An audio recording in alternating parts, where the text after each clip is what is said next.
This is the program on constitutional government, our last event for the fall term, and we've got with us Ross Douthat, who was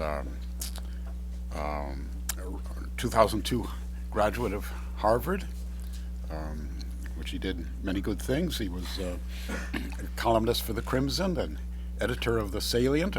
I see some of the Salient people are here today. Very welcome. After that, he published this book called Privilege, Harvard and the Education of the Ruling Class, something I recommend to you. It's, now it's 6 years old by now, but in it, he very cleverly and successfully mixes an account of his undergraduate adventures with a discussion of important issues in American society and also in the university. So very, very good. And after that, he published with a friend of his, Ryan Salam, a book called Grand New Party. I think that's meant to be prescriptions for the Republicans, which they faithfully followed. All unheeded, so, Yeah. yes. Right. And now this is his. This is a part we're going to hear today.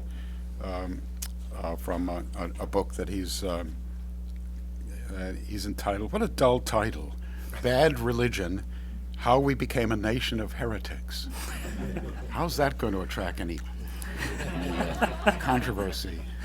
I can't understand. He's a columnist for the New York Times. It's a splendid career of, and I don't know what you can go on to next after this.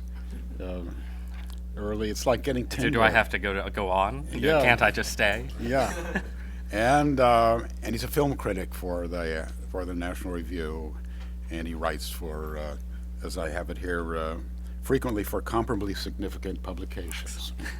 That's ambiguous, of course. Anyway, here's Ross Douthat. Thank you so much, Professor, for inviting me, and thanks to all of you for coming. What I'm going to speak about today is a piece of the slightly boringly titled larger book that I've been working on for some time that's coming out next year. And before I launch into my remarks, I thought I'd just try and sketch out the broader thesis / project that the book is engaged in. Basically, the book has two parts. The first half of the book is an account of the crisis of institutional religion, and particularly institutional Christianity in the United States from mid-century to the present day. And the second half of the book is an attempt to look at American religion, American Christianity as it exists in the aftermath of that institutional crisis. And the inspiration for the book, in a sense, was my feeling late in the Bush era that too much of the conversation about religion in American life was dominated by sort of right-left binaries, by conservative versus liberal Christians, or alternatively Orthodox believers versus the new atheists, the sort of Dawkins, Hitchens, Sam Harris set, and that not enough attention was being paid to the big area in between, where religion in America was actually being lived out and practiced by people who weren't reading the Pope's latest encyclical, but also weren't reading, God is Not Great or The God Delusion and so on. And so the lens through which I tried to look at our religious culture is the lens of Christian heresy, because I think that's probably the best way to understand the shape of religion in America today, that we aren't a sort of completely post-Christian culture. Instead, we're a culture that's still deeply influenced by Christian belief in many ways, but that has shifted away from sort of the historic institutional, both Protestant and Catholic strands of the faith, and gone out in more heretical directions. And the argument the book makes is not that heresy is a new thing in American life, but rather that the weakness of orthodoxy is the new thing in American life. And so what we're living through today is not a uniquely heretical moment necessarily. It's just that the heresies are so much more powerful because what used to be the Christian center doesn't really exist in the same way anymore. So this chapter, which I believe has been circulated to most of you in a much longer form, I'm going to try and deliver in a more condensed form, And if it's not condensed enough, I apologize in advance. But I'm told the professor will elbow me in the ribs if it goes on too long. But it focuses on, the title of the chapter is The God Within.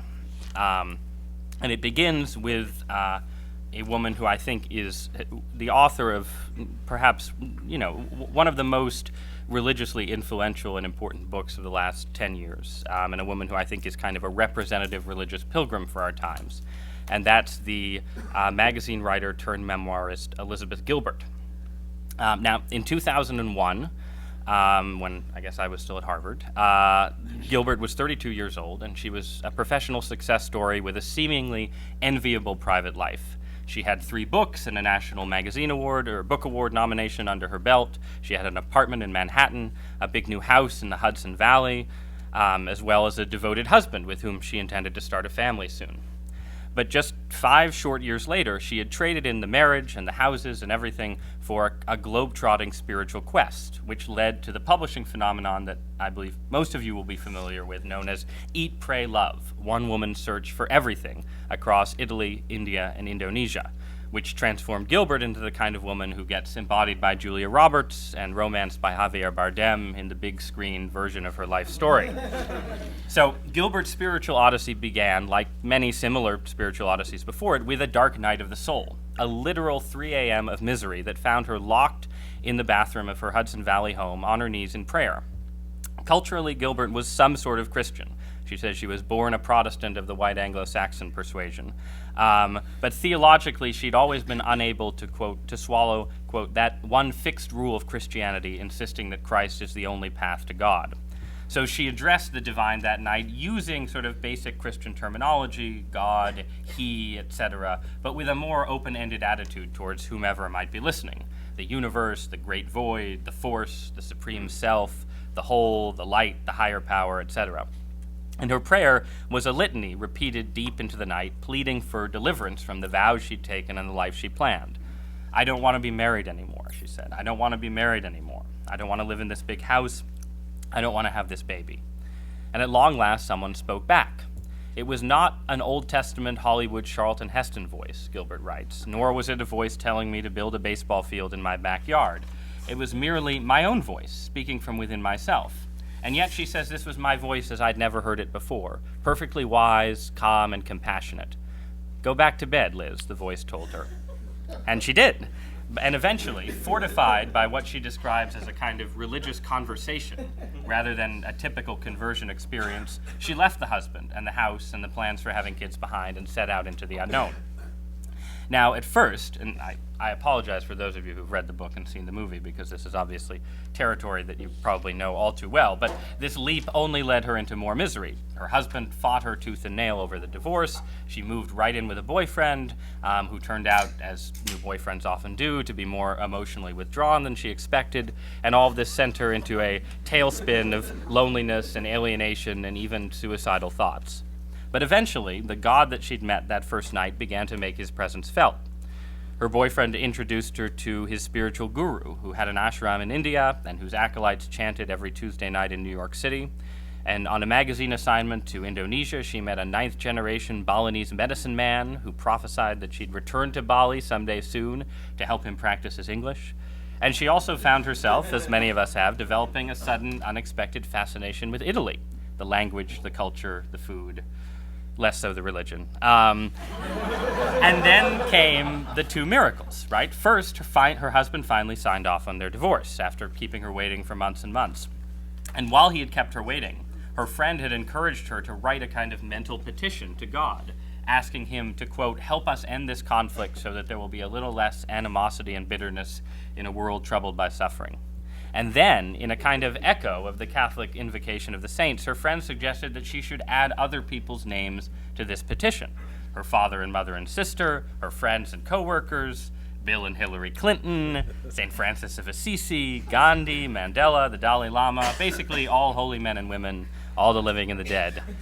And within an hour of performing this exercise, her cell phone buzzed and her husband had signed the papers. So, That's one miracle, and the second followed swiftly in the form of an ample publisher's advance that allowed her to unite these three newfound fascinations, Italy, India, and Indonesia, into a world tour, and then the book that became Eat, Pray, Love.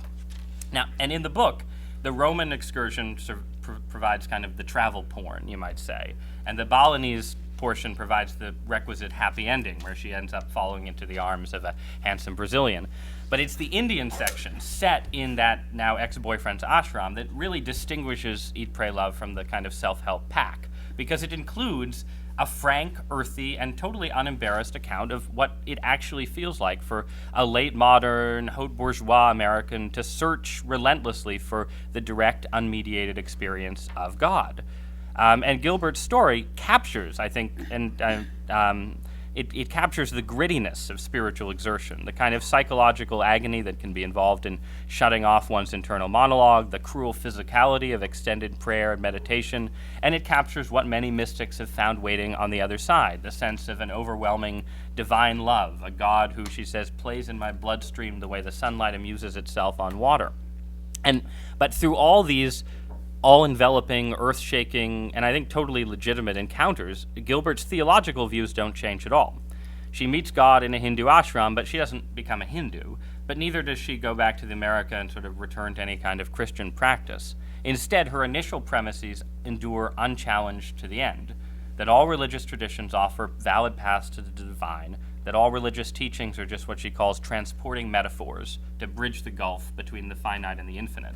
And ultimately, her final theological epiphany is the same as her first one, a journey that began with God speaking to her in, quote, my own voice from within my own self, ends with the realization that the Elizabeth Gilbert-ness of that voice is the key to understanding the nature of divinity itself.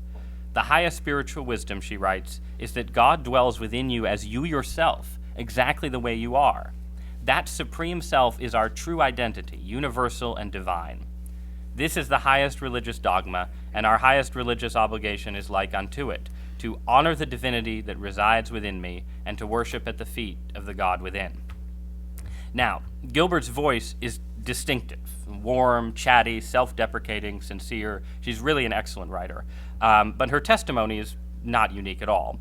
The message of Eat, Pray, Love is the same gospel that's preached by a whole parade of contemporary gurus, teachers, and would-be holy men, the Deepak Chopras and Eckhart Tolles, the Paul Coelhos and James Redfields and Neil Donald Walshes, and so on. It's the insight offered by just about every spiritual authority ever given a platform in Oprah Winfrey's media empire. It's the theology that Elaine Pagels and so many others have claimed to have rediscovered in the lost gospels of the early Christian church.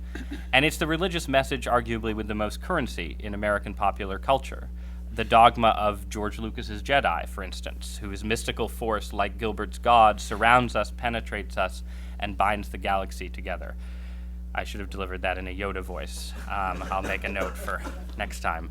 Now, this creed is often described as, quote, spiritual but not religious, right? Because some of its proponents are uncomfortable with the word God, and all of them are critical of institutional religion.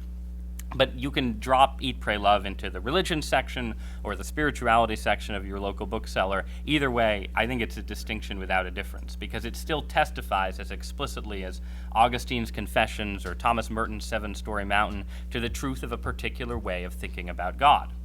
And this theology's tenets can be summed up as follows. First, all organized religions offer only partial glimpses of the God or light or being that all of them pursue. And the true spiritual adept should experience God through feeling rather than reason, experience rather than dogma, and a direct encounter rather than a hand-me-down revelation.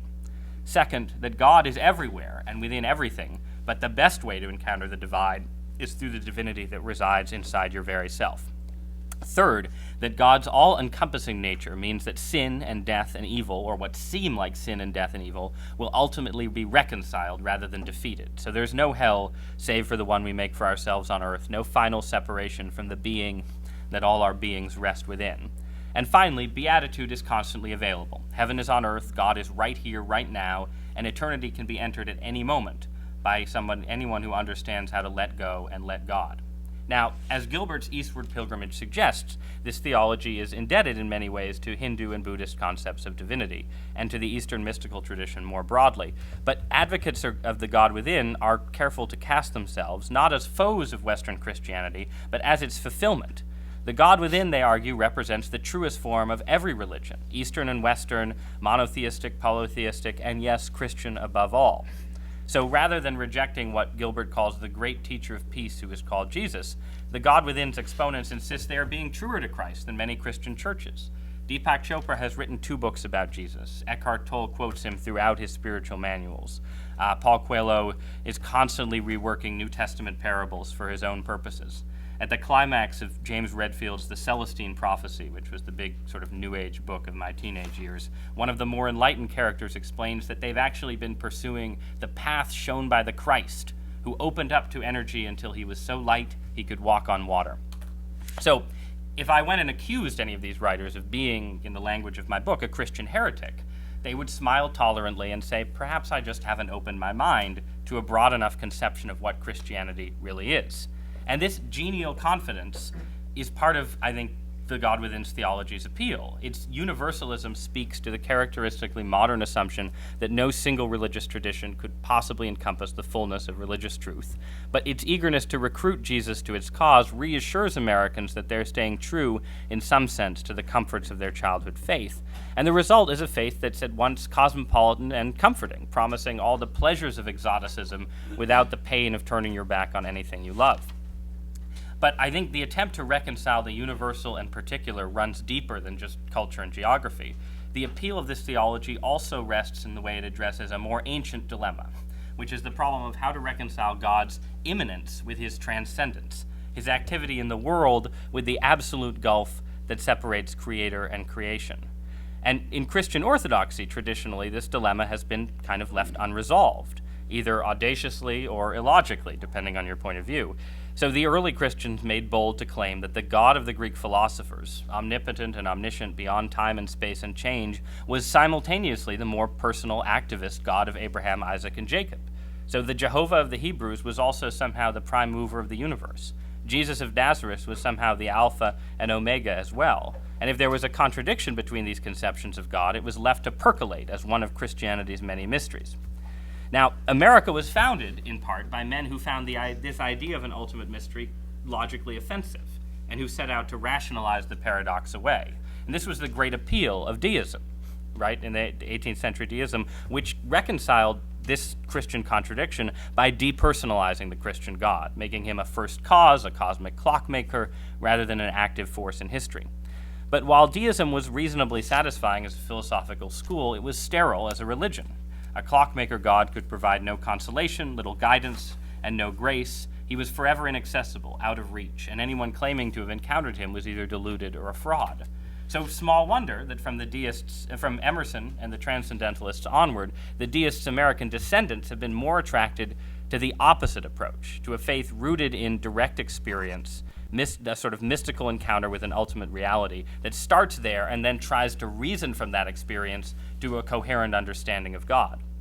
Now, like deism, this understanding inevitably depersonalizes God. He's no longer Yahweh, no longer Father, Son, and Holy Ghost. Instead, he's being, the soul of the world, the highest thought, and so on.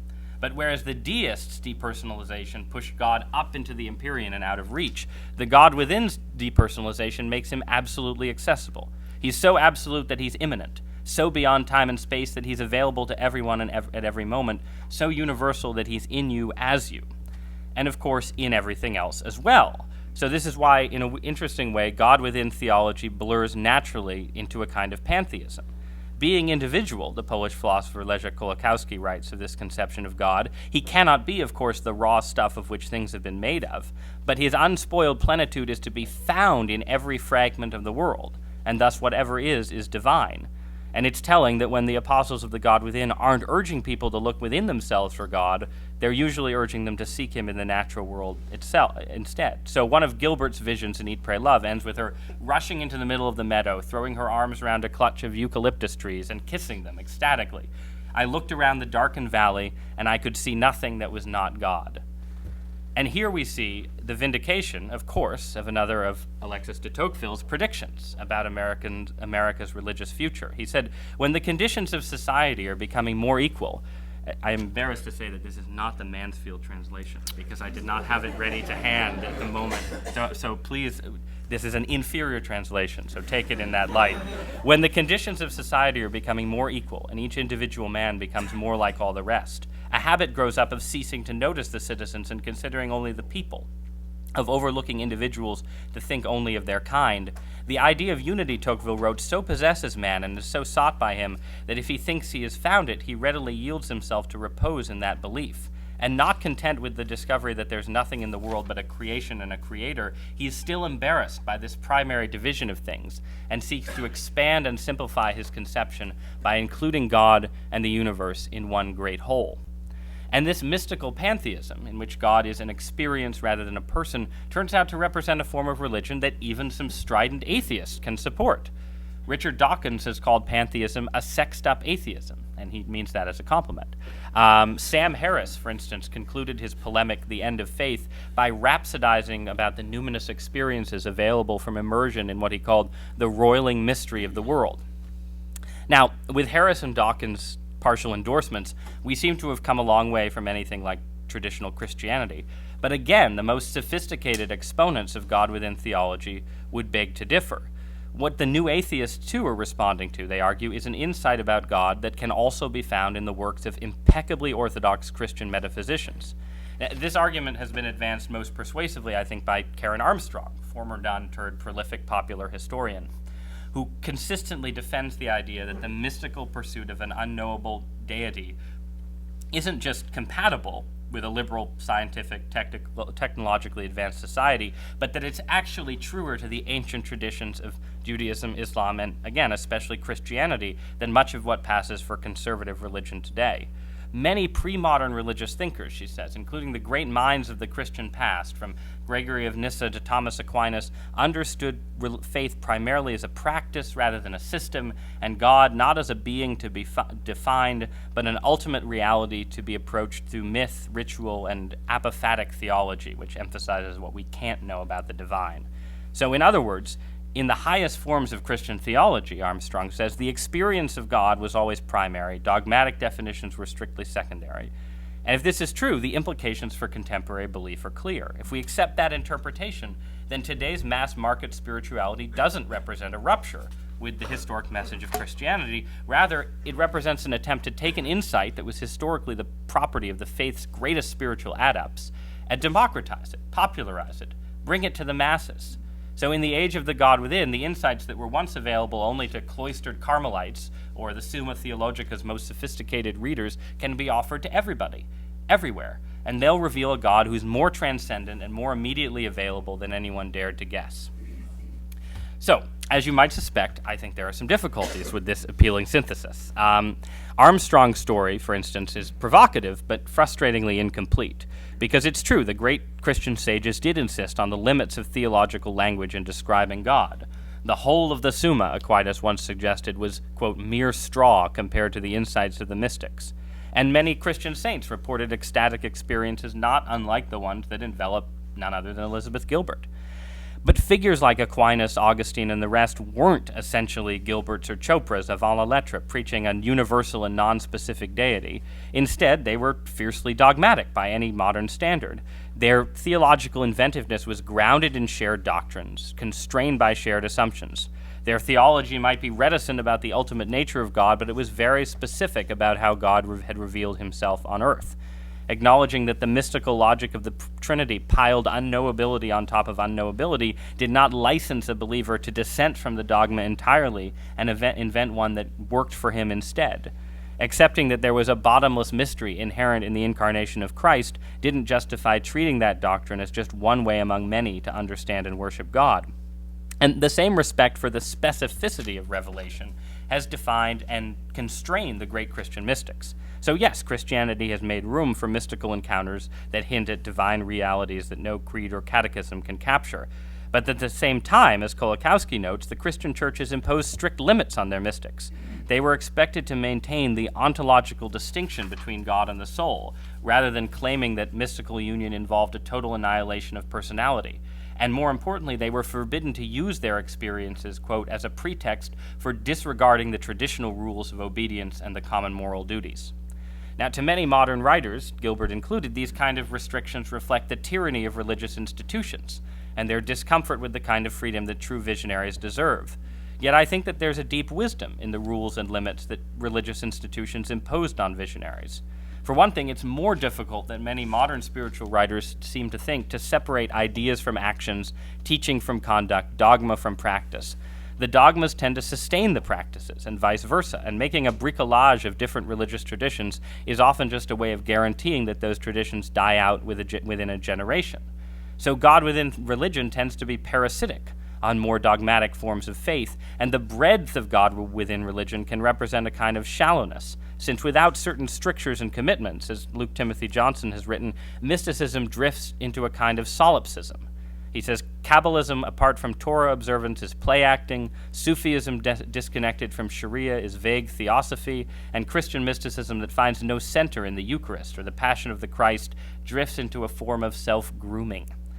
And such solipsism carries moral as well as spiritual dangers. The sense of harmony, unity, and communion that so many mystics experience can provoke a somewhat blasé attitude towards sin and evil, and a dismissive attitude towards ordinary moral duties. If God is beyond personality, then maybe he's beyond morality as well. And why should his beloved followers worry too much about petty questions like who they happen to be sleeping with or how best to dispose of their income? You can see this it's a provocative book on spiritual experience called Fingerprints of God that a woman named Barbara Bradley Haggerty, an NPR reporter, wrote recently. And she interviewed a lot of people who had mystical experiences, and she said virtually every woman I interviewed and many of the men reported that their values and goals had veered so dramatically away from their spouses that they eventually divorced. Usually the transformed people felt a twinge of regret at losing their former life, but found invariably that the spiritual adventure more than compensated. I think there you can see the perils of this kind of religion, and you can see that the strictures that traditional religion places on its mystical seekers are a useful reminder that the promptings of your inner self aren't always identical to the promptings of the Holy Spirit. Sometimes the God within isn't God at all, but the ego or the libido, using spirituality as a gloss for its impulses and desires. Sometimes what seems like your highest thought is really emanating from the lower reaches of your soul. And to exclude these possibilities is to risk baptizing egomania, divinizing selfishness, and leaving few legitimate ways to distinguish the God within a Mother Teresa from the God within a David Koresh. Now, most Americans are not Koreshes, thankfully, but neither are they full-time mystics or professional philosophers or even professional writers like Gilbert, equipped with book contracts that enable them to go off for 4 months into spiritual seclusion. For people leading more ordinary lives, reducing religion to the God within and the only God within doesn't create a population of budding Teresa of Avila's. It provides an excuse for making religious faith more comfortable, more dilettantish, and more self-absorbed. And the result isn't megalomania, but a milder form of solipsism, the Church of the Oprah Winfrey Network, you might say, where religion is a path to self-affirmation, heresy is self-help, and the quest for God is the ultimate form of therapy. Now, the man who saw all this coming was Philip Rieff, the mid-century psychologist and philosopher, whose masterwork, The Triumph of the Therapeutic, saw what he called religious man, who was born to be saved, giving way to psychological man, who was born to be pleased. This new man, Rieff said, would be interested in neither political utopianisms nor moral idealisms, and it actually is striking how little political and moral exhortation there is in the God within literature. Instead, all existing orders would be acceptable to him so long as the powers preserve social order and manage an economy of abundance, which obviously we're having some difficulties with right now. So would all ethical systems. If immoral materials, Rieff writes, rejected under earlier cultural criteria, are therapeutically effective, enhancing somebody's sense of well-being, then they are useful. The only universal goal would be harmony and happiness. I believe the cry of the ascetic would lose precedence to one feels, the caveat of the therapeutic. But significantly, this triumph of feeling over belief would leave plenty of room for spirituality.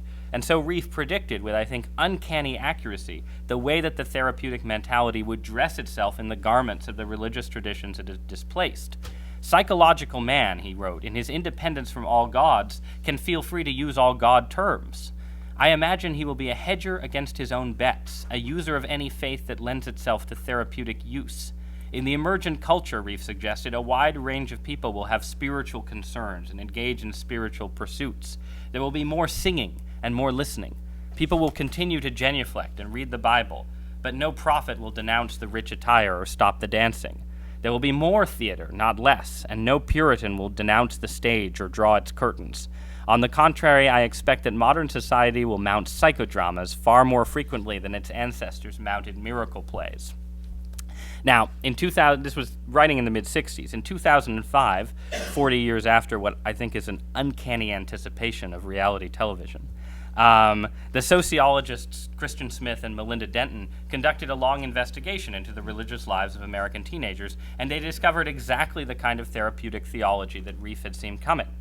Smith and Denton found no real evidence of true secularization among the young. Huge proportions professed belief in God, reported feeling very or somewhat close to God. There was no sign of deep alienation from their parents' churches, but neither was there any evidence of a recognizably orthodox Christian faith. American Christianity, they suggested, is either degenerating into a pathetic version of itself, or else is being actively colonized and displaced by a quite different religious faith. And according to Smith and Denton, the de facto creed of America's youth has 5 main premises. 1, a God exists who created and ordered the world and watches over human life on earth. 2, God wants people to be good, nice, and fair to each other. 3, the central goal of life is to be happy and feel good about oneself. 4, God does not need to be particularly involved in one's life except when he's needed to resolve a problem. And 5, good people go to heaven when they die. Smith and Denton dubbed this theology moralistic therapeutic deism. Now, which is an interesting term, but not, I think, quite an accurate one, because the religion is certainly therapeutic, but deism suggests a distance between God and man, whereas the sociologists acknowledge that the deism here, they say, is revised from its classical 18th century version by the therapeutic qualifier, making the distant God selectively available for taking care of needs, like a combination divine butler and cosmic therapist. And the theology's supposed moralism is astonishingly weak. This God is not demanding. He actually can't be, because his job is to solve our problems and make people feel good. If there's niceness is the highest ethical standard, popularity is the most important goal, high self-esteem is the surest sign of sanctity. If there's an essential aspect to living a moral life in therapeutic faith, the authors conclude, it's the obligation to always persist in feeling good about oneself. And if there's a central ethical commandment, it's summed up by the many teenagers who define morality as follows: just don't be an asshole, that's all. Now, a spirituality of niceness is clearly not without its selling points, right? Therapeutic religion is immensely tolerant. Since the only true God is the one you find within, there's no reason to impose your faith on someone else. And in a diverse and pluralistic society, this kind of easygoing religiosity has obvious advantages. And also the intertwining goals of happiness and self-esteem are not so easily dismissed. Even Reef, whose book has the tone of a Jeremiad, could understand the case for such a faith. He wrote, "I'm aware that these speculations may be thought to contain some parodies of an apocalypse, but what apocalypse has ever been so kindly? What culture has ever attempted to see to it that no ego is hurt?" But a tolerant society is not necessarily a just one. Men may smile at their neighbors without loving them and decline to judge their fellow citizens' beliefs out of a broader indifference to their fate. And an ego that's never wounded, never trammeled or traduced, and that's taught to regard its deepest impulses as the prompting of a divine spirit can easily turn out to be an ego that never learns sympathy, compassion, or real wisdom, and that stews in vanity instead. And this growing vanity may even be quantifiable. Between 1982 and 2006, 16,000 college students filled out what was called the Narcissistic Personality Inventory, a psychological evaluation that asked for responses to statements like, "If I ruled the world, it would be a better place. I think I am a special person. I can live my life any way I want to." The trend was consistent. The average student in 2006 had a higher narcissism score than a huge 65% of college students a generation earlier. I don't even want to know what the scores at Harvard were. The millennial generation was more likely to agree with statements like, "I find it easy to manipulate people," and "I insist upon getting the respect that is due to me." In 1950, only 12% of teenagers identified with the statement, "I am an important person," A half-century later, it was 80%. As narcissism has waxed, empathy has waned. In 2010, researchers at the University of Michigan reported that contemporary college students scored about 40% lower than their predecessors in the 70s on tests assessing their ability to put themselves in other people's shoes. They were more likely than their parents' generation to agree with statements like, "Other people's misfortunes do not usually disturb me a great deal," and less likely to agree with prompts like, "I sometimes try to understand my friends better by imagining how things look from their perspective." Now, I think if you look around American society, you can make a plausible case that this growing narcissism has been a spur to excess on an epic scale. The narcissist finds it easy to say no to others, but he's much less likely to say no to himself. And nothing defines the last decade of American life more than our inability to master our own impulses and desires. A nation of narcissists turns out to be a nation of speculators, of gluttons and gym obsessives, of pornographers and Ponzi schemers, in which bankers and pensioners and automakers and unions all compete to empty the public trough. Now, therapeutic theology is hardly uniquely responsible for these trends. Our appetites have increased in proportion to our wealth. Our immediate gratification culture has been made possible by material abundance and technological progress. Obesity is a disease of civilization. The credit boom was the fruit of clever innovations in the financial sector. Mass media has made overconsumers of us all. Even the advance of narcissism may have something to do with the explosion of social media and the constant self-cultivation and self-marketing that it requires. But what the cult of the God within has done is make American religion an enabler of this excess rather than a potential curb against it. America would no doubt be an intensely solipsistic society with or without therapeutic faith, but the triumph of the therapeutic has steadily undercut American religion's ability to serve as a corrective or a critique. Instead, it encourages us to justify our sins by spiritualizing them. The covetousness of the American consumer becomes a path to self-actualization. The gluttony of the whole food shopping gourmand is redefined as a higher form of asceticism. The physical vanity of the diet and exercise obsessive is recast as the pursuit of a kind of ritual purity, hedged about with taboos and guilt trips and mysticized by yoga. And nowhere is this more apparent than in our sexual and romantic lives. The decline of marriage, the weakening of family structures, the shift from a child-centric to a romance-centric model for adult relationships, all of these trends would exist if Oprah Winfrey was still anchoring a local news show and Deepak Chopra had never given up endocrinology. But therapeutic religion has provided the narrative that Americans use to justify their abandonment of what used to be considered basic moral obligations. From our Hallmark cards to our divorce courts, the American way of love has become therapeutic to its core, emphasizing feelings over duties, impatient with institutional structures, and devoted to the premise that the god or goddess within should never ever have to settle. Think of the way Elizabeth Gilbert's spiritual odyssey plays out. Eat, Pray, Love begins with her throwing over her husband of 5 years, a man whose devotion and decency she praises constantly because she's bored and frustrated and isn't ready to have kids, and ends with her finding love with a handsome Brazilian divorcee in Bali. In the interim, God's intercession is sought to smooth her divorce proceedings and then ease her sense of guilt about her own conduct. It's hard to imagine a better encapsulation of religion's role in post-sexual revolution America, as an enabler of adult desire and a source of endless justifications for whatever the heart already prefers to do. What's striking, though, and here I'm near the conclusion, I promise, is that for all the freedom it's enabled, the things that therapeutic God within religion doesn't seem to have quite delivered to Americans are some of the very things it claims to be best suited to provide: real contentment, real happiness, well-being, and above all, the ability to forge successful relationships with our fellow human beings. Instead, the solipsism and narcissism that shadows God within theology seems to be gradually overwhelming our ability to live in community with one another. As Christopher Lasch predicted in the late 70s, in a therapeutic culture, the cult of intimacy conceals a growing despair of finding it, and personal relations crumble under the emotional weight with which they are burdened. Americans are less happy in their marriages than they were 30 years ago. Women are less happy overall. More children are raised by a single parent, fewer people marry or have children to begin with, more and more old people live and die alone. Declining rates of church-going have been accompanied by declining rates of joining of just about every sort, and Americans seem to have fewer and fewer friends who they genuinely trust. A Duke University study found that the average American reported having 3 people with whom they discussed important matters in 1985, but only 2 in 2004. The percentage with 0 confidants, with nobody to talk to, doubled. In The Triumph of the Therapeutic, Reef quotes a line from Goethe. "Speaking for myself, I too believe that humanity will win in the long run. I am only afraid that at the same time the world will have turned into one huge hospital where everyone is everybody else's humane nurse." As ordinary human relationships have attenuated, families weakening, friendship waning, this is roughly what's been happening. The United States has witnessed a 100-fold increase in the number of professional caregivers since 1950. Our society boasts 77,000 clinical psychologists, 192,000 clinical social workers, 105,000 mental health counselors, 50,000 marriage and family therapists, 30,000 life coaches, and hundreds of thousands of non-clinical social workers and substance abuse counselors as well.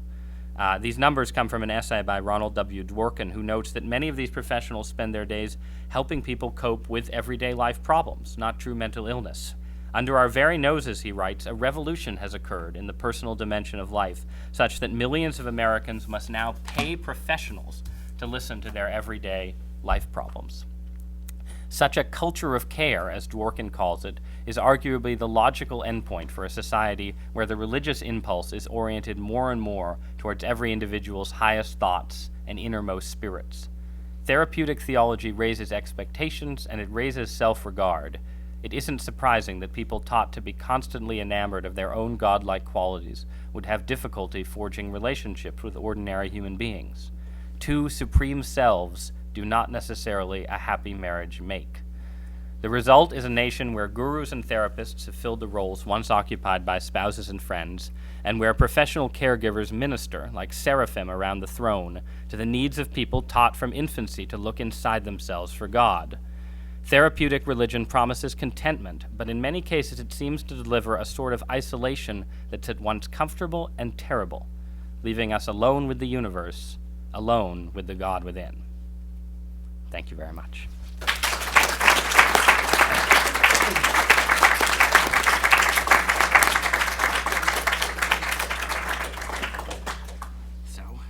Well, do we take questions? Yes, we do. We have questions. That was an oration. So where's over here? Yeah, Catherine Sensen. Thank you. That was really wonderful. And I agree with just about everything you said.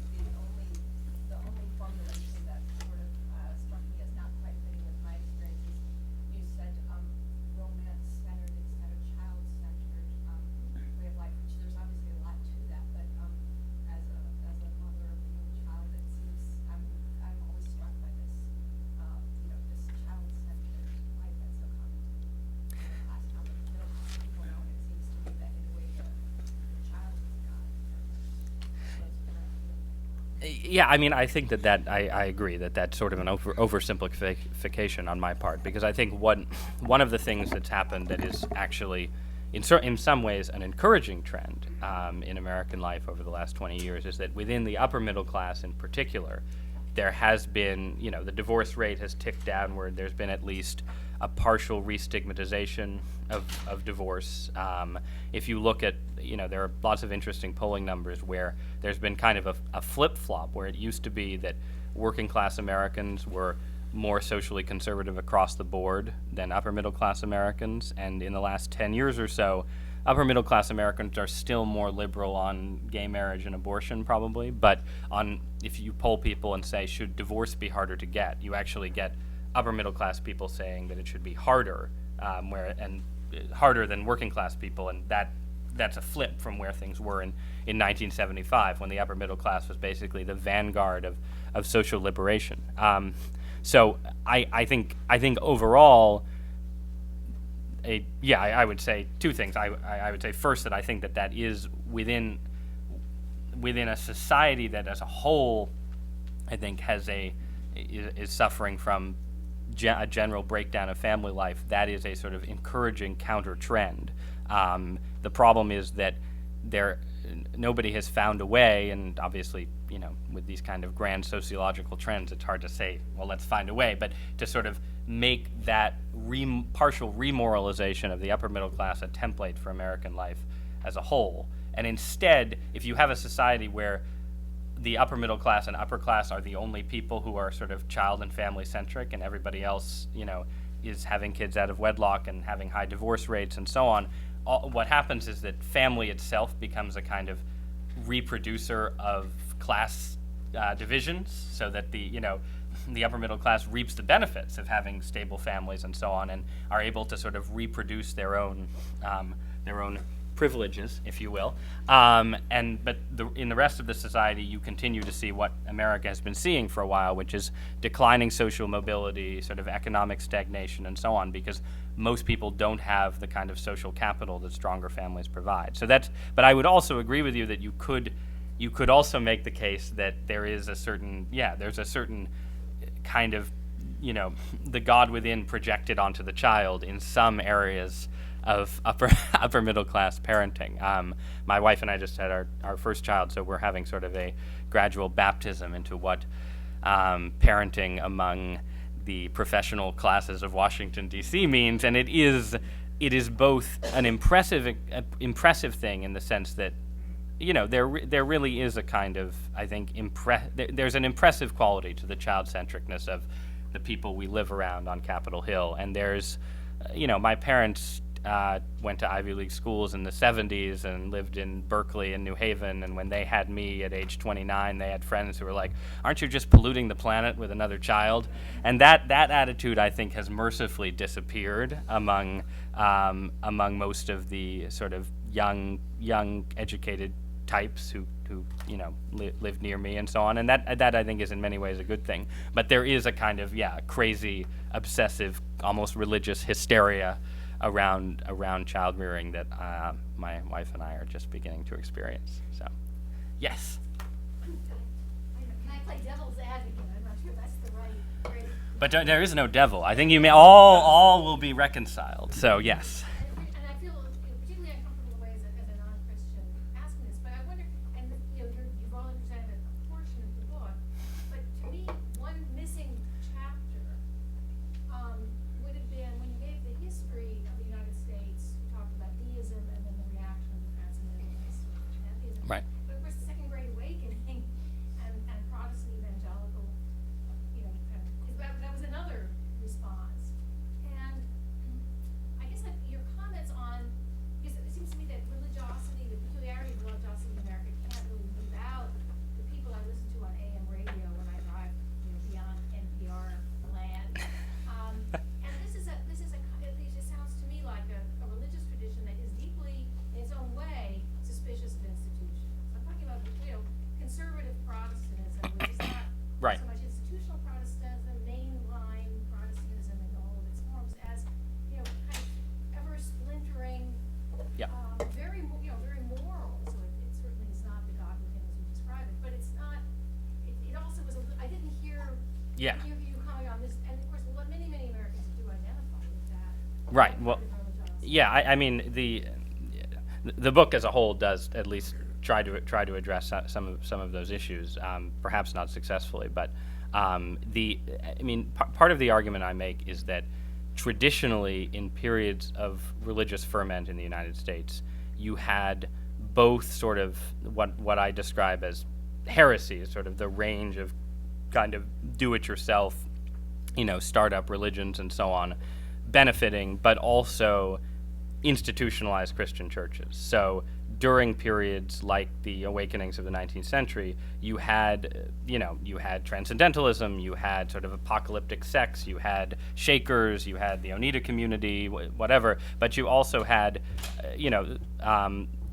for all their sort of non-hierarchical elements, groups like the Methodists and so on channeled some of that enthusiasm into a more traditional ecclesiastical structure. And then not only the mainline Protestant denominations, but also the Catholic Church always did a very good job of sort of harnessing religious enthusiasms and sort of keeping them within a kind of institutional and fairly dogmatic Christian context. So if you look at the Catholic Church in the late 19th century, while Billy Sunday's out doing his crusades, or in the turn of the century, the Catholic Church does sort of imitates that and does missions, these very popular sort of, charismatic priests going around preaching and so on, that is sort of separate from the ordinary life of the Catholic Church, the sort of round of Mass and confessions and so on, but also reinforces it.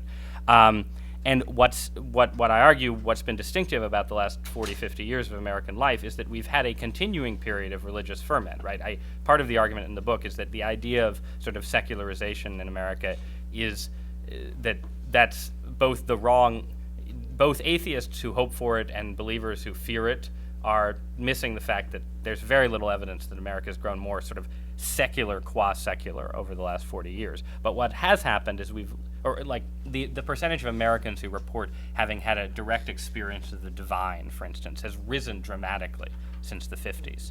But what's happened is that the institutional Christian churches have had a much harder time sort of capturing and channeling that. And to get back to the people you hear on the AM dial, the Christian churches that have in certain ways done the best have been the least institutional, right? So evangelical Christianity, the least sort of institutional and hierarchical branch of like what you might call small o Orthodox Christianity, has done better than both Catholicism and mainline Protestantism since the 60s and 70s. But the argument I make is that precisely because it is so deinstitutional and so the emphasis on charismatic pastors and sort of independent megachurches and so on, it's much less, that ends up weakening its cultural footprint, and it ends up being less influential than, if the Christian Center in 1955 was sort of the main line and the main line to the left and the Catholics to the right, you might say, with sort of the evangelicals out here and Billy Graham moving them back towards the center, then the Christian Center now is the most vibrancy is in evangelical churches, but they aren't capable of playing the kind of role that Reinhold Niebuhr and Fulton Sheen, say, to pick two examples, played in mid-century America, because they're deinstitutional, because I think there's a certain anti-intellectualism built into that tradition that makes it hard to do outreach to. I mean, there's the guy I quoted, Christian Smith. He's this great Christian sociologist, and elsewhere in the book I quote him talking about, he wrote a book in the late 1990s on evangelicals, and he polled people. He was trying to figure out, well, how much outreach are evangelicals doing, and they do a ton of outreach, and it's like, X% of Americans reported having some encounter with an evangelical Christian, but then a huge percentage of those Americans reported that encounter was a negative one and left them feeling alienated and pissed off and so on. And I think that's been the sort of core problem, that one, institutional Christianity as a whole is weakened, and two, the segment of traditional Christianity that's sort of been proven most resilient lacks the institutional capacity to influence the culture as a whole in the way that it used to. But it's all, I think the big caveat behind this whole book, right, is that there is all of the trends that I'm describing now have always been present in American life. So it's inevitably a matter of interpretation. Are things really, you go back to, I start in the 50s and make the argument that religion in America was in Christianity in America was in healthier shape then than it is now. But, the 50s were the era of Norman Vincent Peale, right, who is sort of the embodiment of at least partially certain kinds of this religion. They had their own, the preceding chapter, if you have the whole chapter, you'll notice that there's a section where I compare and contrast the God Within with the prosperity gospel, with sort of Joel Osteen and people like that, and that's because the preceding chapter is on the prosperity gospel, which I do think has become more potent in American life over the last 50 years, but again, it was clearly present in the 40s and 50s and going all the way back to Russell Conwell and Acres of Diamonds, these famous sermons from the 19th century. So I hope the book makes a persuasive case that something has really shifted in America's religious ecosystem, but I think it is fair to say that, going back, the God Within goes back to Emerson, right? And, Emerson's comments on Jesus Christ are pretty much identical to the comments of these people on Jesus Christ, where Emerson is like, it's his divinity school address, I think, right, that I quote in the longer version of the chapter that you have, where he basically says, Jesus was this, and Jesus was that, and Jesus was this, and you're like, that's not, none of that's in the Gospels, but it doesn't, it's this sort of genial, Jesus is who I want Jesus to be kind of thing. So obviously that's there from the beginning. So, yes.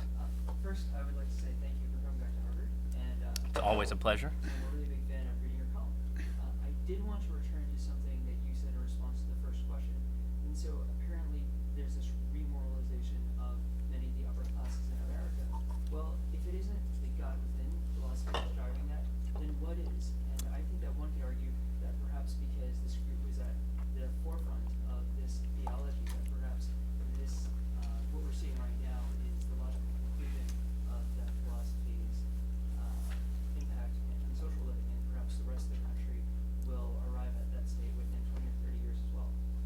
I think that is definitely, I think, the optimistic view, right? That that what we've, if you chart sort of trends in moral and cultural life, you can argue that there is a kind of post-sexual revolution equilibrium that people who go to, let's say college-educated Americans have achieved, and that we should hope that the rest of society achieves as well.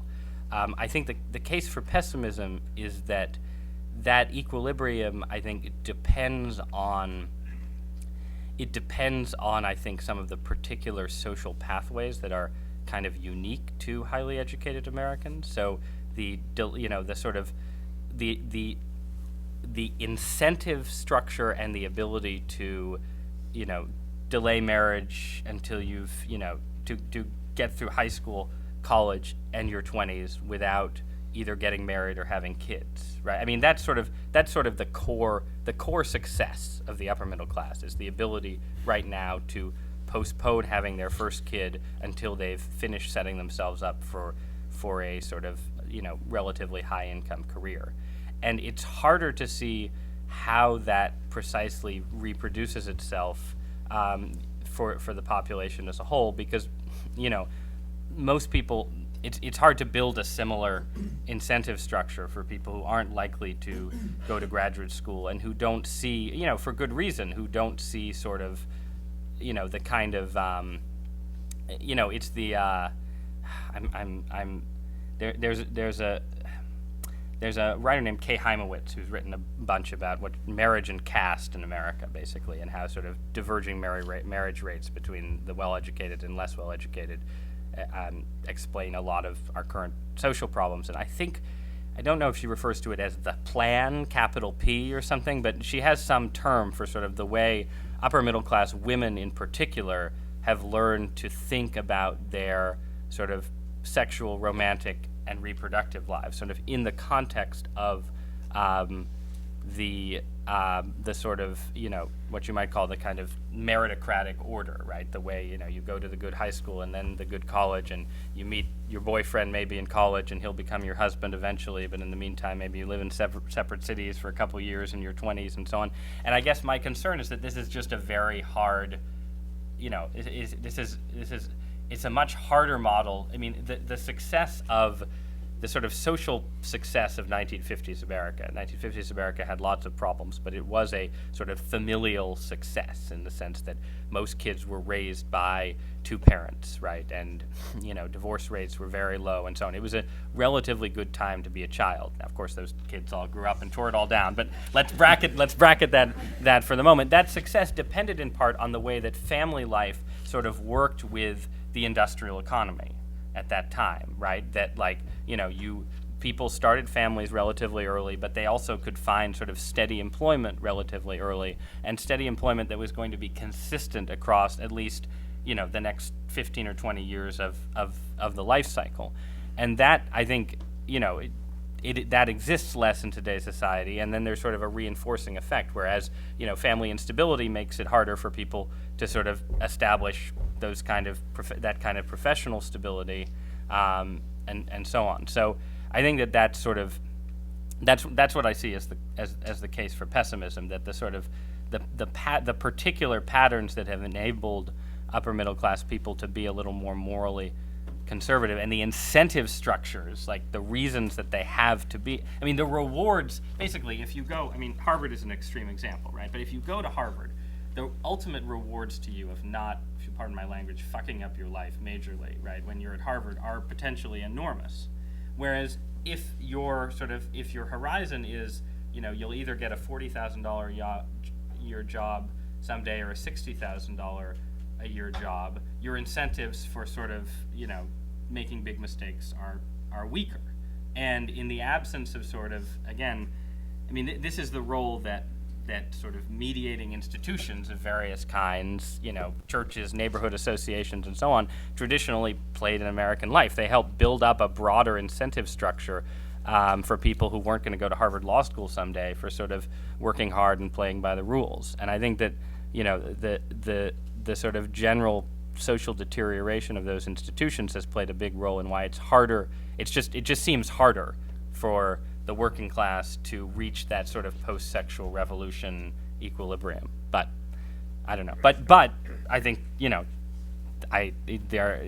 might work out in the long run. And it's definitely important not to be, this is a pessimistic book. I'm a conservative. I'm pessimistic for a living, and so on. But it is important to recognize, that there have been. If you go back to the early 1990s, some of these trends weren't as bad, but America's cities were ungovernable and the crime rate was out of control, and conservatives thought we were headed for this generation of super predators and so on. So not every social trend has been headed towards disintegration, and it's important to remember that. Yes? Thank you so much for very rich and subtle analysis. I was really impressed by the sociological analysis.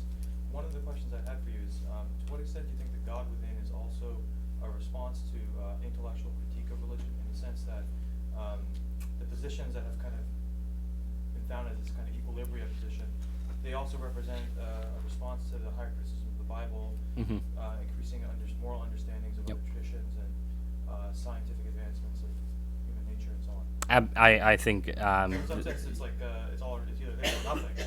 right. For a lot of people. No, I think that's absolutely true. And one of the other chapters in the historical section of the book, I spend a fair amount of time talking about the factors that contributed, the intellectual factors, you might say, that contributed to this sort of institutional weakening. And a couple, just as you cite, I think one of them I describe as the global perspective, right? That sort of opened up for Americans more than it had before, thanks to television and mass communication and so on in the 60s and 70s. That, just as you say, made it seem harder to believe that a particular sort of faith tradition that had begun in a particular time and place and spread through the West more than the East and so on could possibly be represent the fullness of truth. And the appeal of being able to say, well, we've got a little East and a little West, and we've got the best of both worlds and so on, which I think is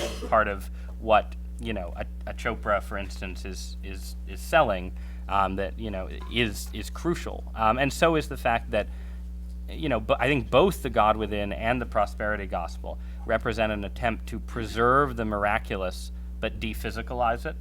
So people want God to intervene in their lives. They want God to help them. They want help. We need help, That's sort of the basic fundamental fact of human life. But for reasons, having to do with scientific revolutions and, criticism of the Bible, all the rest of it, people are uncomfortable with the idea of literal, sort of, whether it's the bleeding statues of Catholic tradition or the levitating saints of the Indian subcontinent or whatever sort of literal miracle you want to pick. And so it's great to be able to say, I prayed and God gave me a house and that was a miracle, right? Or I prayed and God gave me inner comfort and that was a miracle. And that feeling is not, it's not actually incompatible with sort of part of how Christianity has thought about God's relationship to the world. But what in prosperity theology, and which sort of overlaps in many ways with Pentecostalism, but they talk about seeing things, quote, in the supernatural. So Joel Osteen will say, if you're seeing this in the natural, if you're seeing things that happen to you in the natural, you're not understanding how God works in your life. But you need to see things in the supernatural. And of course, in the supernatural isn't actually supernatural. It's just sort of giving a metaphysical interpretation to, the fact that, you bought the McMansion that you wanted or something.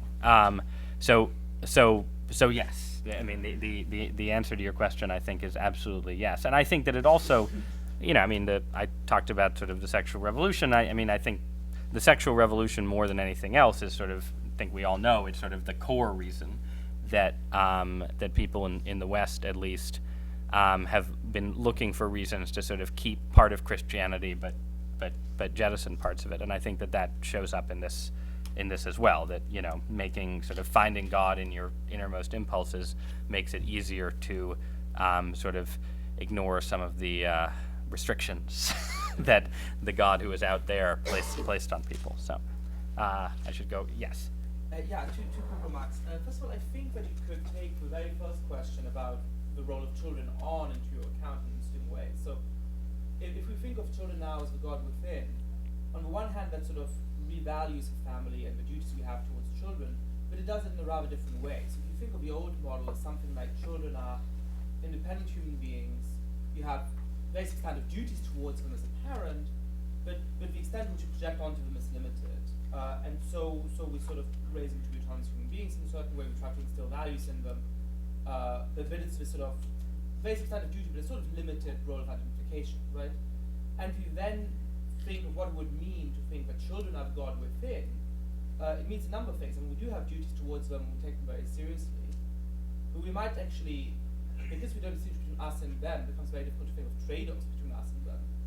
And as phenomena like go the fuck to sleep show, that then very quickly can lead to resentment, and might actually be one of the reasons eventually for family breakdown, because if for too long you can't distinguish between your own well-being and the well-being of your child, you sacrifice your own well-being, eventually the family becomes unhappy and somebody leaves.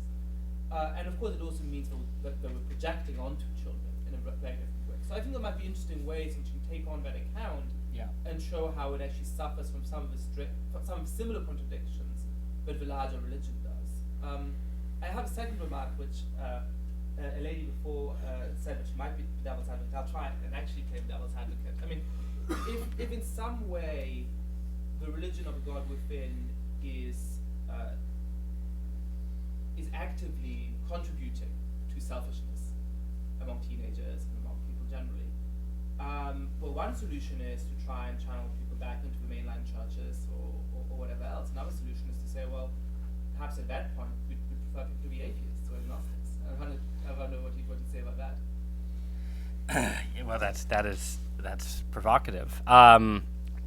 I think that it is. I don't believe that people can be atheists.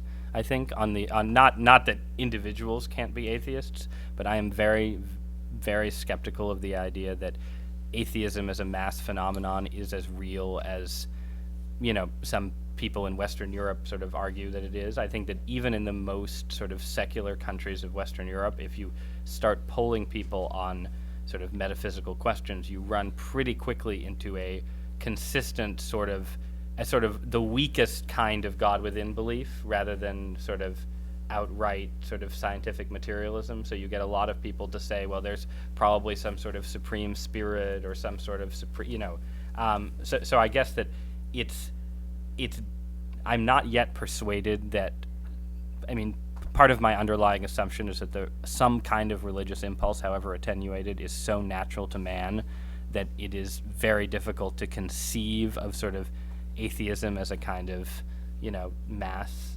answer to anything. Like, I think that if you bring your child up as an atheist, 3 times out of 4 you'll end up with a child who ends up with some theology, something like this one.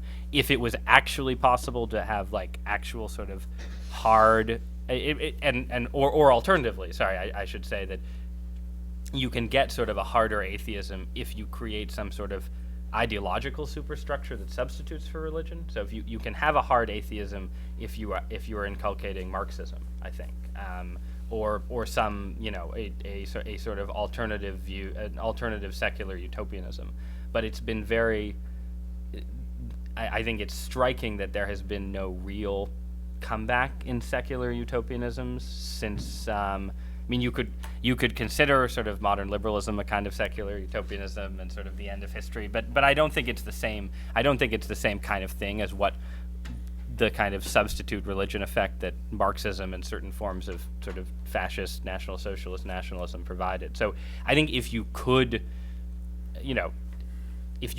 invent a kind of sort of atheistic religion, I mean, obviously I would be against it, but I think that would stand a better chance of sort of providing a kind of substitute morality than just saying we're going to, dispose of belief in God entirely.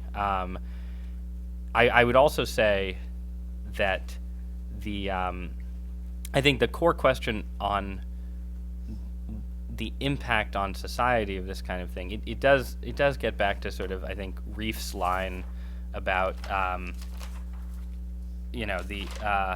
already lost it, but the line about the so long as the powers that be preserve social order and manage an economy of abundance. I mean, I think that like the dangers of God within theology and almost all of sort of the heretical theologies that I talk about in my book are more manifest now than they were 10 years ago, because this is a moment of crisis, and that basically that sort of, as long as GDP keeps, and part of my argument is that they've contributed to this crisis, right? So that in a sense they do sort of they are culpable in a way for the world we live in today. But if you could manage, to keep sort of economic growth rising and so on, then a society of selfish narcissists and so on has a good chance of real stability. I think the lessons of the last few years suggest that isn't necessarily the case, but I think that's sort of the, that's sort of the like optimistic pessimistic argument you might make, right? That actually, I mean, this is sort of like the Bell argument, the cultural contradictions of capitalism, right? That like, you could argue that actually no, capitalism is resilient enough to keep generating wealth even under conditions where the sort of, some basic virtues have eroded, and if that's the case, if it can keep generating wealth, then we can have sort of stability and prosperity even if people are more narcissistic than they used to be. But right now, that the case for that looks weaker than it would have 5 years ago, I'd say. Yes, ma'am. This follows up on what you've been saying. What difference does it make to our country or our nation if we are becoming a nation of heretics? As you suggest, we have a proud tradition stretching back to the founders of Christian heresy, Thomas Jefferson, Thomas Paine, and so on. Your chapter reminds me a little bit of a recent book by Marcello Pera on Christianity in Europe, Yep. where he makes the case that Europe is incoherent without Christianity. Are you making something similar about some similar case about the United States? Yeah, I don't think that America is.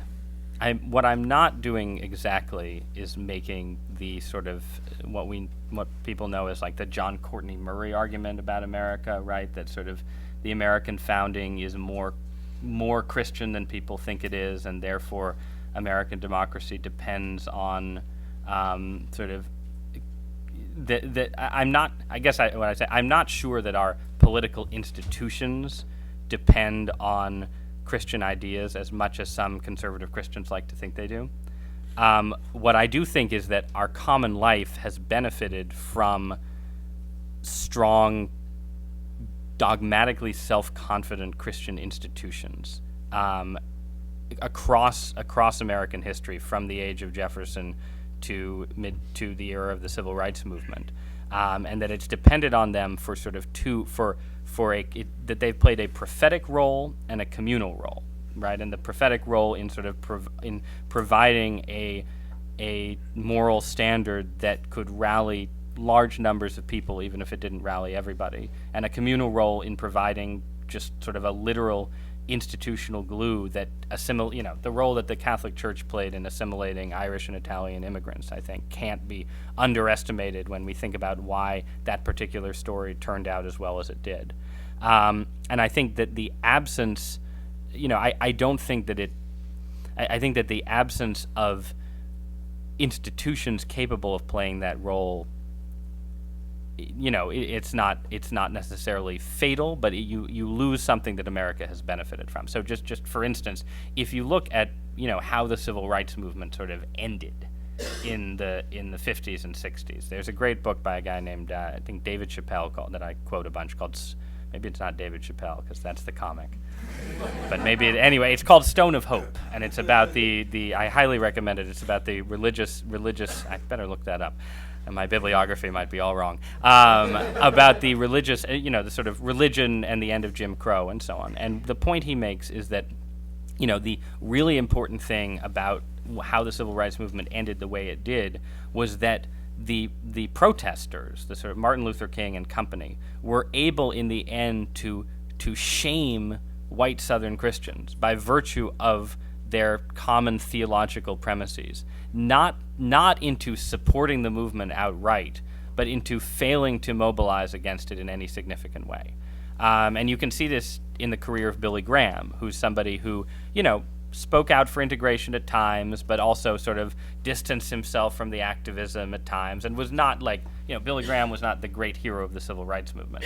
But you could imagine a very different America in which, a figure with Graham's commanding influence had joined a sort of broad white Southern Protestant mobilization against the kind of claims that King and others were making. And that didn't happen. And it didn't happen in part because, I think, of the sort of existence at that time still of a kind of small O Orthodox Christian center that where in the end, once the civil rights movement reached a point where it had leaders capable of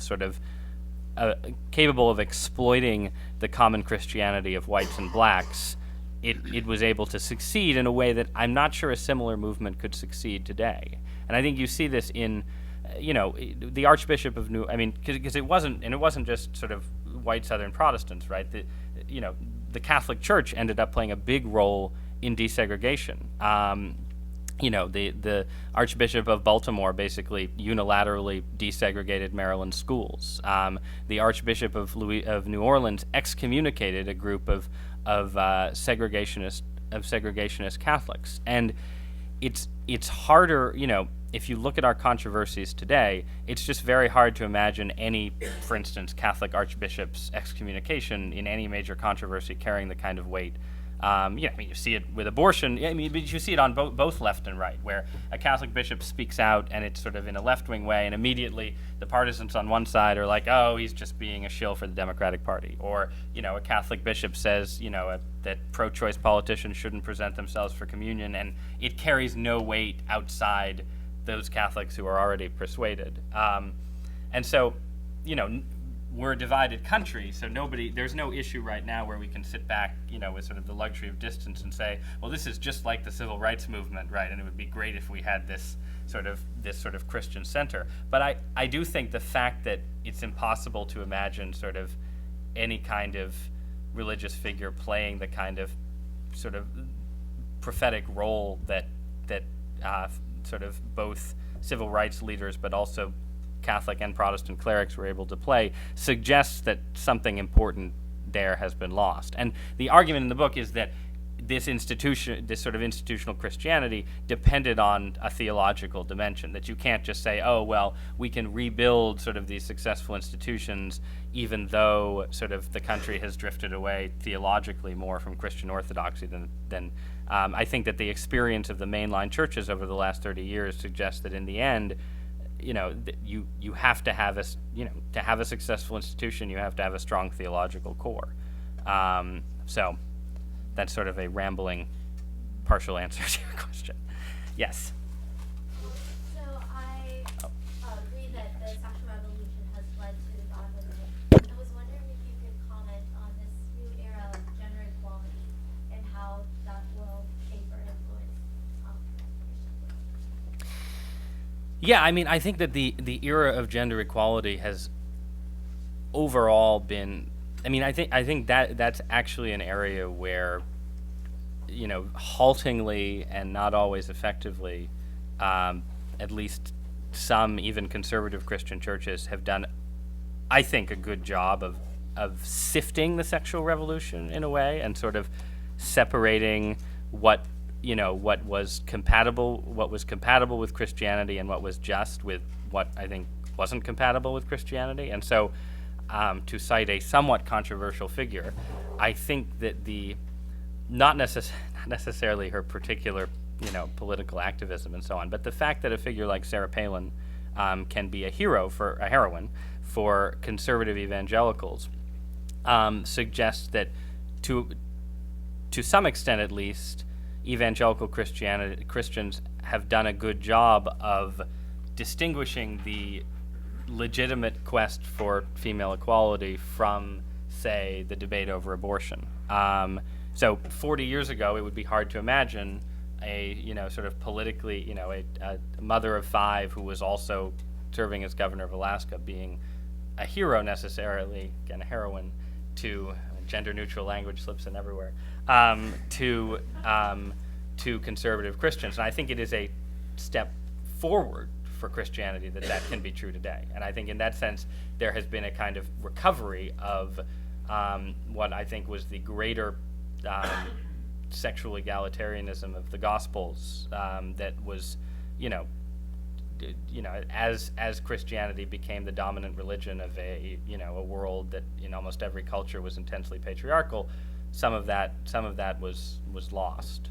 Yeah. So sorry. Yes, you have a. I guess it's just a follow-up. I wasn't necessarily referring to just gender equality between male and female, but I mean there's a lot of, at least on this campus, like search for gay marriage and that. Right. How that. Oh, you are asking the harder question. Yeah. Oh, no, I'm glad, and maybe you could handle the. No, sorry, the gay. I'm sorry. Yes. So right. I think that a lot of Christians thought of homosexuality as sort of their remaining strong point after they'd lost a lot of battles over heterosexual sex, basically. And I think there was a sense in the 70s and 80s that, the country, was fine with divorce and had accepted abortion and had generally sort of shifted away from traditional Christian sexual ethics. But but homosexuality was where you drew the line, and that was why it became a very effective political rallying point for social conservatives. I think, as it turned out, it was actually the reverse. That once gays, came out of the closet and became integrated into American life more fully, it became apparent that actually that was one of the weakest points of traditional. Of the case for traditional Christian sexual ethics, and the fact that Christians had placed so much stress on gay marriage ended up, I think, further undercutting Christian arguments on sexuality more generally, because it made people see those arguments. It made it easier to dismiss the arguments in general as just so much bigotry. And I think that it relates also to sort of, the sort of God within stuff, right? Like, nobody has the case for the God within is stronger for the gay man than it is for Elizabeth Gilbert, right? Like, Elizabeth Gilbert at least, could marry the man she was attracted to, and you could say, well, and you marry him and you got to stay married to him because that's what God wants you to do, and so on. And the message of traditional Christian orthodoxy to the gay man is it's a rather more difficult message. And I do not have, I wouldn't say that this book has answers in general to any or all of the problems facing Christianity, but I think the question of how Christians should talk about homosexuality is desperately difficult. And I don't think that I don't find any of the arguments that the sort of traditional Christian view can be successfully sort of renovated or accommodated to be very compelling. I think that the Christian case against gay sex is bound up in that if you pull out that thread from the sort of traditional Christian view of what marriage is and what sex is for and so on, the tapestry comes unraveled very quickly. And I think that's exactly what's happened in a lot of liberal churches. But by the same token, what gay or gay sympathizing writers and friends would say to me is, you're left with essentially Christians making a very particular and very difficult call to just straightforward chastity from gay people. And the only sort of the only partial response that I make to that is that there is a sense in which I think Christians need to recover to some extent, again, the early Christian idea that chastity is not. I think in in American culture in particular, but also it's part of the legacy of the Reformation that we think of sort of married life as the Christian norm and chastity as a kind of, sort of difficult punishment in a way, and you're sort of, if you're divorced, you have to be chaste, and it's a punishment, because your marriage failed and so on. And to the extent that there is any, I think, answer for the particular challenge of homosexuality, it has to lie in a sort of recovered, a recovered view of chastity as both a sort of one of the fullest forms of Christian life and as something that can be lived successfully in community without necessarily, becoming a priest if you're a Catholic or converting to Catholicism and becoming a priest if you're a Protestant. But I'm very well aware that that is a sort of insufficient answer for a lot of people. So, yes. You talked only about trends until now, and I wonder if you want to talk a little bit about predictions. Nope, I can do that. No, yeah. I think of two different kinds. One of them is what could happen theologically over the next several decades as our generation starts raising kids, the generation with these beliefs. What could happen theologically both to the sort of God within crowd and to the whatever is left of the Orthodox crowd. But then there's also the question, since you mentioned that maybe these things could go on all right as long as the GDP sort of keeps growing, since the GDP doesn't look to keep growing. Right. And there are lots of challenges in the world that where this form of theology or the sort of moral core of this form of theology could really run into trouble. Mm. What you think will happen as a result of the interaction between those challenges and this sort of moral future? Yeah, the conclusion to the book is sort of it doesn't have predictions exactly, but I sort of try and identify some trends that could sort of counteract the trends that I've been describing, and one of them is the sort of economic shifts and so on, that an era of sort of austerity and limits and so on would be an era more conducive to sort of a reinstitutionalization of religion, you might say, and that if you look back to the mid-century revival, which is where my book starts, that was a sort of a recovery of certain strains of Christian faith in the shadow of the Depression and the World War, right? So you had a sort of recovery of, Christian realism, to use the Niebuhrian term, and so on, that was driven by the failures of sort of the optimistic and utopian visions of the previous decade. So I think you could imagine that happening. I would say that one problem is that the 1930s and 1940s led to the post-war revival, but it wasn't a great time to be alive, obviously. Two, we were maybe a few sort of military turns of events from having a very different future for Western civilization, and I don't think that we're headed for another series of world wars, but I think it's important to recognize that just because sort of people have fond hopes and utopian delusions dashed by reality doesn't mean that they won't just keep making the same mistakes, and sometimes bad times just to lead to more bad times. And so, for instance, Joel Osteen, right, in the Prosperity Gospel, he came out with a new book in 2009, 2010, that was even more sort of, Osteen's gift had always been to sort of not be totally explicit that he was saying pray and grow rich, but this book was much more explicit, right? He was reacting to bad times by taking it to 11, as they say on Spinal Tap. And so I think you can imagine, and I think you can see the same thing. To the extent that the book talks about politics, I talk a bit about sort of messianic and apocalyptic strains in political religion. So I talk about, for instance, Glenn Beck, right? And a figure like Glenn Beck thrived, at least briefly, in the sort of post-crash, post-bubble world, because his sort of, over-the-top apocalyptic quasi-religious rhetoric found a bigger audience. So I think something like that is a possible source for renewal and revival, but it could also go the other way. I also talk about things like, the growth of Christianity in the developed world and sort of the interaction between immigrant populations in the United States and the country as a whole. Right now, if you go to New York City, the thriving Christian congregations are all, not all, but mostly third world congregations. And again, it's ambiguous whether that could actually be a source of renewal, but it had been in the past. Yeah, Reinhold Niebuhr grew up speaking German at home, right? I mean, there's traditionally in American life sort of waves of immigration. Institutional Christianity has helped assimilate waves of immigrants, but waves of immigrants have also provided material to Christianity. So anyway, and yeah, I have others, but we're Traditionally, my wife gets to ask the last question. No. You want to go?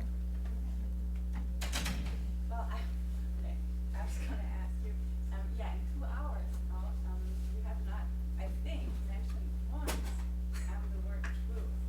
And I was wondering whether, that is a political strategy that you want to lose that out of it. Because if you don't, or if you do, then I wonder what substantially differentiates your approach from the God within one. Because you're really saying, well, institutionalized religion works much better than the God within one. We want a stable community, we want personal fulfillment. Right. And look, compassion works better than psychotherapy, and authority works better than individual liberty, and strong marriage institutions are institutions that keep people together and make them happier in the long run. I mean, you're making the utility argument galore. here. Right. And you're saying, well, it's just we all want the same thing, and this is what works better. I don't know. I mean, are you not making the whole by lowering the standard very much? Are you not aggravating the problem that you're diagnosing? Oh, sure, maybe. I mean, it's always a risk for any kind of book like this. I mean, I am making the book.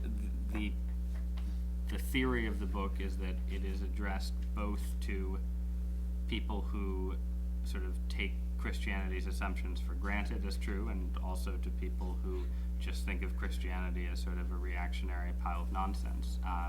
And with that sort of, and it is not trying to be a work of apologetics for the most part, or rather it's trying to be a work of sort of indirect apologetics, you might say. And the risk of that kind of indirect approach is that, yeah, you end up sort of skirting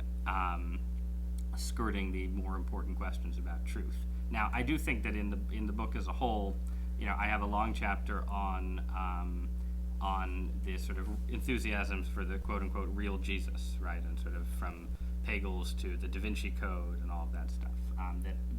That sort of, in addition to making a somewhat utilitarian case about where that sort of trend has taken American Christianity, it also makes a, you know, fairly sustained case for the historical credibility of, you know, of the gospel narratives, right? So I mean, and there are other portions of the book like that where I hope that sort of the connection between my portrait of Christianity and capital T truth is a little bit more direct than in the chapter that I've read today. But the other thing that I'd say is that I do think that, you know, I start the book out with sort of the idea, right, of Christianity as sort of a religion, as I suggest in this chapter, of paradox, right, of sort of, you know, that it's a religion that I think is uniquely comfortable with sort of leaving certain questions unresolved and sort of ending up in mystery.